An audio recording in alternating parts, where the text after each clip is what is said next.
माझ्या बहिणी सांगायच्या, लाडक्या बहिणी, आम्हाला हॉल द्या. मी 1 कोटी रुपये मंजूर केले. जर मी तुमचं काम केलं नाही तर गावात येणार नाही, एवढं वचन देतो मी तुम्हाला. त्याच्यामध्ये आपण छोटे छोटे दुकानांचं काम करतोय. जो बचत गटाचा माल आपण तयार करतो त्याला विकण्याकरता मार्केट व्हावं म्हणून आपण खाली दुकानं आणि वरती हॉल. तुम्हाला मीटिंग घ्यायला इकडे जावं लागतं, जाण्याची गरज नाही. सगळ्या CRP पासून BRP पासून जे काय असतील तुमच्या, आणि त्याच्यामध्ये तुमच्यामध्ये बचत गट असे उभारीला आले पाहिजे की आम्हाला हे काम करायचं भाऊ, या कामाकरता तुम्ही लोन मिळवून द्या.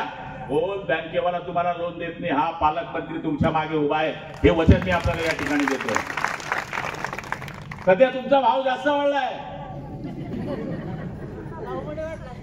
1500 रुपये यायला लागले. उलट झालं, पहिले तुम्ही त्यांच्याकडे पैसे मागत, आता ते तुमच्याकडे पैसे मागायला लागले. आहे का थोडे? एसटी मध्ये अर्ध तिकीट, मुलींना मोफत शिक्षण, लखपती बहीण, मुलगी जन्माला आली तर ती 18 वर्षाची होईपर्यंत तिच्या नावावर 1 लाख रुपये. हे सगळं महिलांकरता सक्षमीकरणाचं काम मोदींपासून तर राज्याच्या मुख्यमंत्र्यांपर्यंत जे स्वप्न त्यांच्या डोक्यामध्ये होतं ते पूर्ण करण्याचं काम आम्ही या ठिकाणी प्रयत्न करतोय. राजू भाऊला या ठिकाणी बोलले की पुढच्या 5 वर्षानंतर जेव्हा निवडणूक येईल, भाऊ मला 4च महिने झाली, इतक्या लवकर कुठे निवडणूक?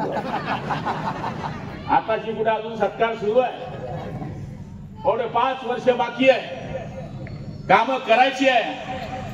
आणि 27 साली पुन्हा डिलिमिटेशन होणार आहे. पुन्हा मतदारसंघामध्ये मतदारसंघ वाढतील, 33% बाया रिझर्वेशन होतील. बाई निघाली का मग साडी घालून उभा राहू मी? सांगायचा अर्थ असा आहे की आपण आज जे दिलंय लोकांनी त्याचं परतफेड करण्याचा प्रयत्न केला. उद्या काय होईल ते आपलं प्रारब्ध.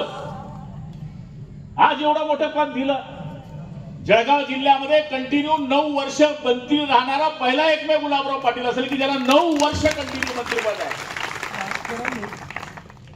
या ठिकाणी सामाजिक सभागृहांच्या मागण्या मागच्या वेळेस झाल्या. आपण भिल्ल समाजाकरता केलं, बौद्ध समाजाचं सामाजिक सभागृह केलं.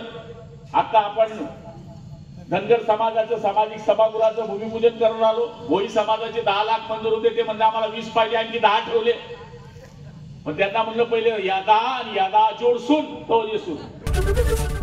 ABP माझा, उघडा डोळे बघा नीट.